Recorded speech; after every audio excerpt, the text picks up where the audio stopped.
Baalbek's colossal stones have long defined the limits of ancient engineering, giant blocks weighing up to 800 tons, set with a precision that seems impossible even now. Experts fixated on how such megaliths were moved, but ignored the foundation beneath. Newly uncovered layers reveal a hidden system that turns everything we thought we knew upside down. If the secret lies below, not above, what did the ancients really build? And why has this stayed hidden for 2,000 years? The answer may change how we see every monumental stone ever raised. In 1977, French architect and archaeologist Jean-Pierre Adam stood over the great stone platform at Baalbek, sketchbook in hand. He was there to study the logistics of moving the trilithon stones, those legendary blocks that weigh as much as a fully loaded passenger jet. But as Adam measured and mapped the site, something unexpected caught his eye. The foundation beneath the megaliths didn't follow the rules of ancient construction. Instead of larger stones at the bottom, the blocks actually got smaller as they went deeper, forming what Adam described in his notes as an inverted pyramid. This detail, easy to miss among the grandeur above, unsettled the accepted story. Ancient builders usually relied on broad, heavy foundations to support massive weights. Yet here, the sequence was reversed. Adam's field notes included a rough cross-section showing the giant trilithon blocks resting on a layer of 350-ton stones, which in turn sat atop courses of even smaller, rougher blocks.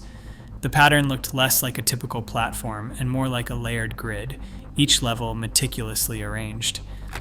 Adam began to wonder, was this simply a quirk of available materials or evidence of a deeper strategy? The sketch he made that day, tucked into an unpublished notebook, would become a quiet challenge to the mainstream narrative. Later, engineers would compare the arrangement to a modern geogrid, an engineered system designed to spread out pressure and stabilize soft ground. For Adam, the anomaly in the foundation was not just a puzzle, but a clue that the real secret of Baalbek might be buried beneath the giant stones, not atop them. 54 towering columns once ringed the temple of Jupiter at Baalbek, each rising 22 meters, a feat that rivaled anything in the Roman world. Early visitors marveled at the scale, sketching the ruins and copying Latin inscriptions that boasted of imperial glory. Yet for all the attention given to the soaring architecture above, the ground beneath remained largely ignored. Otto Puchstein, a German archaeologist working in the late 19th century, was among the first to dig deeper. His team opened trenches along the temple's edge, carefully recording the layers of stone and fill below the flagstones. Puchstein's logs describe a complex substructure, but his published reports focused on the grandeur above, column counts, capitals, and the symmetry of the great court.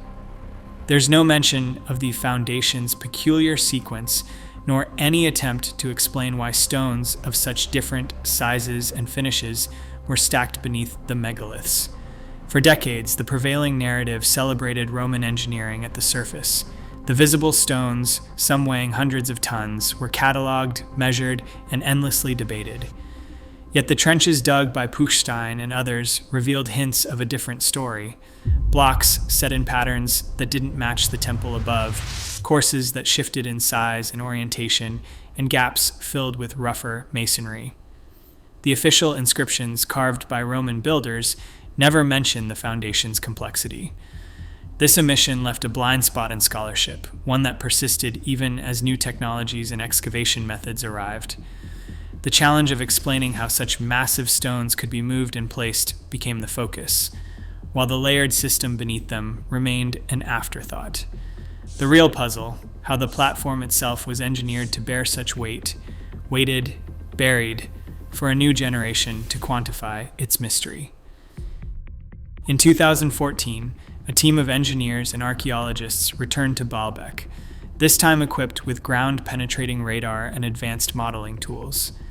Their scans revealed a network of voids and stepped layers beneath the trilithon, some reaching depths of 15 meters. These anomalies weren't random gaps or natural cavities. They followed the same geometric logic suggested by Adam's sketches decades earlier. The radar pulses bounced off dense stone, then faded into pockets that seemed intentionally left unfilled. Engineers likened the effect to a shock absorber, with each layer distributing the weight above and relieving pressure on the softer ground below. Finite element analysis mapped the forces at work. When the 800-ton trilithon stones pressed down, the layered base spread the load across a much broader area, reducing peak stress on the bedrock to less than 0.2 megapascal. This is a fraction of what the limestone beneath could withstand, and far below the crushing force that would threaten collapse. The sequence of decreasing stone size acted like a modern geogrid, allowing the structure to flex slightly and absorb shifts in the earth without cracking or settling. What had once seemed impossible, placing such massive stones without the foundation giving way, now had a clear physical explanation. The pressure distribution system buried beneath Baalbek was not a simple pile of rocks, but a calculated response to the limits of ancient materials and the unpredictability of the ground. For the first time, the focus shifted from how the stones were moved to why the ground beneath them mattered even more. In the spring of 1992, a magnitude 5.8 earthquake rattled the Bekaa Valley. Ancient columns at Baalbek trembled, but the trilithon and its layered foundation showed no visible signs of movement. While cracks appeared in later Roman arches, the massive stones below held steady, a resilience that drew the attention of engineers and archaeologists alike. Some pointed to the platform's unusual construction as a possible reason for its survival. Beneath the surface, friction between the differently sized layers and the presence of drainage channels may have helped absorb seismic shocks, diffusing energy before it could threaten the structure above. This durability fueled a debate that reached a new pitch at the 1999 American University of Beirut Symposium. On one side stood Mehdi Khalifa, a Lebanese archaeologist who argued that the foundation's tool marks and pottery fragments matched Roman-era techniques. Khalifa cited stratigraphic evidence, Roman artifacts found both above and below the podium, as proof that the entire platform, including its deepest layers, belonged to the imperial builders. He described the saw-cut precision in the upper courses and the use of iron-bolted rollers, referencing Vitruvius and classical manuals.